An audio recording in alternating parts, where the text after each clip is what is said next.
जिन बोतल से बाहर निकल चुका है, इसलिए अब इसको अंदर वापस डालना मुश्किल है। नमस्कार, मैं सीमा P3 भारत में एक बार फिर से आपका स्वागत करती हूं। आज की चर्चा में भाग लेने के लिए हमारे साथ हैं सचदेवा जी और वरिष्ठ पत्रकार राजीव सक्सेना जी। सर, आपका हमारे प्रोग्राम में स्वागत है। सर, अभी हाल ही में जो बिहार में जातिगत आंकड़े प्रसारित किए गए हैं, उसका हमारे देश की राजनीति पर क्या असर देखने को मिलेगा? देखिए, ये काफ़ी दूरगामी असर होगा इसका, और जो 2024 का चुनावी एजेंडा है हर पार्टी का, एक का नहीं सभी का, वो डेवलपमेंट के कामों की जगह जातीय गणना पर आधारित होगा। और जातीय के आधार पर लोग टिकट मांगेंगे, वोट देने जाएंगे, चुनाव जीत के जाएंगे, मंत्रिमंडलों का गठन होगा विधानसभाओं के चुनाव में, फिर लोकसभा के चुनावों में वही प्रयोग होगा। एक अजीब स्थिति हो जाएगी।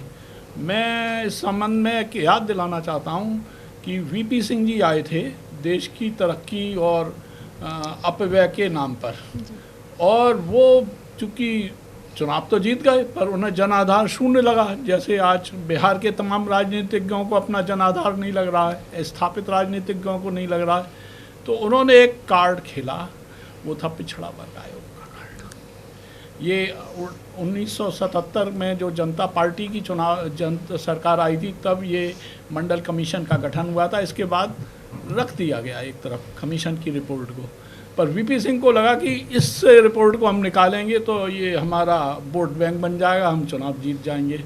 और हालत ये हुई, वो शायद अकेले प्रधानमंत्री हैं जो चुनाव जीत करके फिर लोकसभा में नहीं पहुँचे। और मैं चाहूँगा इसके आगे की तमाम स्थितियाँ हैं वो सचदेवा जी काफ़ी अच्छी तरीके से जानते हैं। देखिए, मैंने जब ये सुना कि वैसे तो इस विषय पर पहले से ही काफ़ी चर्चा थी कि जातिगत आंकड़े एकत्रित किए जा रहे हैं, जी।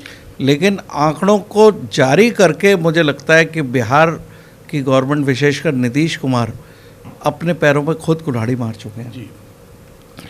जातिगत स्थिति का मतलब ये हुआ कि आज की डेट में फिर से जो देश में आरक्षण व्यवस्था है, जो टेम्परेरी व्यवस्था थी पहले संविधान में, उस पर फिर से वापस बहस छिड़ना। यानी कि जैसे ही जातिगत आंकड़े आए हैं तो आज की डेट में न केवल बिहार में बल्कि अब ये पूरे देश में जातिगत आधार पर आरक्षण की मांग, और जो अभी 50% आरक्षण है, अभी हाल ही में महिला आरक्षण के बारे में बात की गई।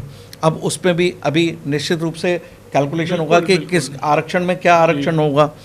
अब एक नया मुद्दा उछल गया है, तो वो देश के लिए काफ़ी हानिकारक होगा। मुझे लगता है ये जातिगत आंकड़े देश में जातिगत संघर्ष पैदा कर सकते हैं, और उसमें न केवल जातिगत संघर्ष न केवल अपने एक नीचे के स्तर पर होगा, वरना लोकसभा और विधानसभाओं में भी इस पर लड़ाई शुरू होगी।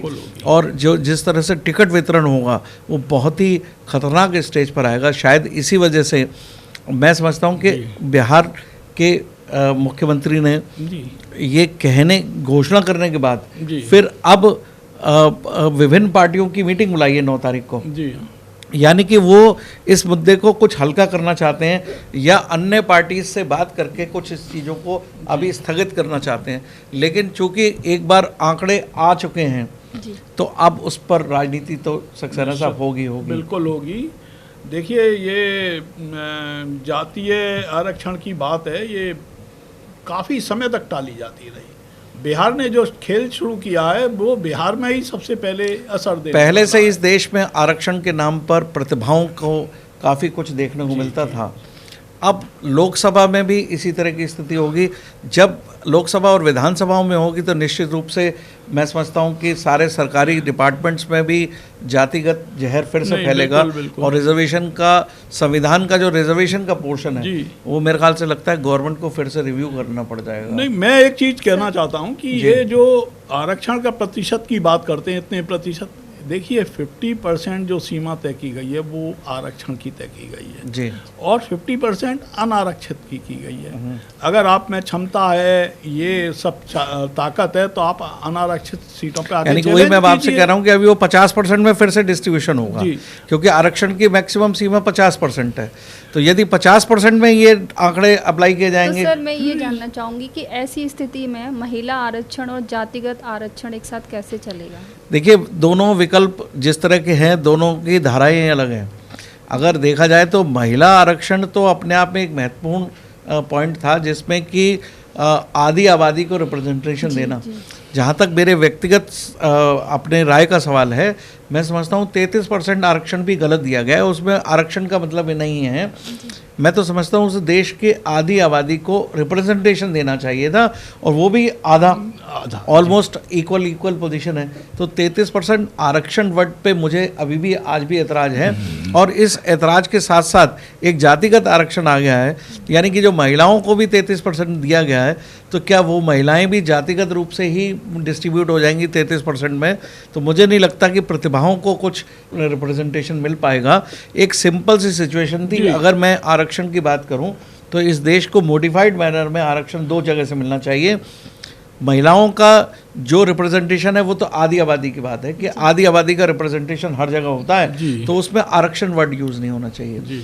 आरक्षण तो केवल आर्थिक आधार पर होना चाहिए, चाहे वो किसी भी जाति का हो। लेकिन इन लोगों ने अपने वोटों की राजनीति में एक ऐसा जहर, जो आने वाले थोड़े दिन पहले मंडल कमीशन की रिपोर्ट के आधार पर देश में आग लगी थी, और मुझे लगता है इस जातिगत आधार पर प्रधानमंत्री भी काफ़ी सतर्क हो गए हैं, अगर आप उनके पीछे के भाषण देखें। नहीं बिल्कुल। अभी आपने जैसे अभी बताया, सक्सेना साहब शायद कुछ जीतन राम मांझी का आप कोई पूर्व स्टेटमेंट दे रहे थे। मुख्यमंत्री जी हैं जीतन राम मांझी, और नीतीश जी के साथ हैं। उन्होंने रिक्वेस्ट की है कि भाई अब आप आरक्षण मान चुके हैं और सब बात प्रोपोर्शनेट दे रहे हैं रिप्रेजेंटेशन, तो भाई आप मंत्रिमंडल भंग कीजिए, आप ही शुरुआत कीजिए। देखिए मतलब अपने बिहार में ही अब वो नीतीश कुमार घिर गए हैं।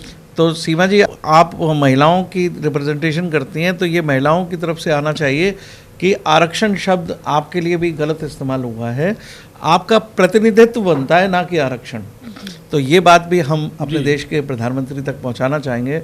तो आइए देखते हैं क्या करते हैं, इस मुद्दे को किस तरह से सुलझाया जाता है या ठंडे बस्ते में डाला जाता है। मुझे लगता है बहुत जल्दी बिहार के मुख्यमंत्री को भी समझ आ जाएगा, तो वो ठंडे बस्ते में डालने की कोशिश लगता है ठंडे बस्ते में डाला जा सकता है, हालांकि अब बहुत मुश्किल है, पहुंच गए, जिन बोतल से बाहर निकल चुका है, इसलिए अब इसको अंदर वापस डालना मुश्किल है। बहुत मुश्किल है। धन्यवाद, फिर मिलते हैं सीमा जी कोई नए मुद्दे के साथ। धन्यवाद, नमस्कार।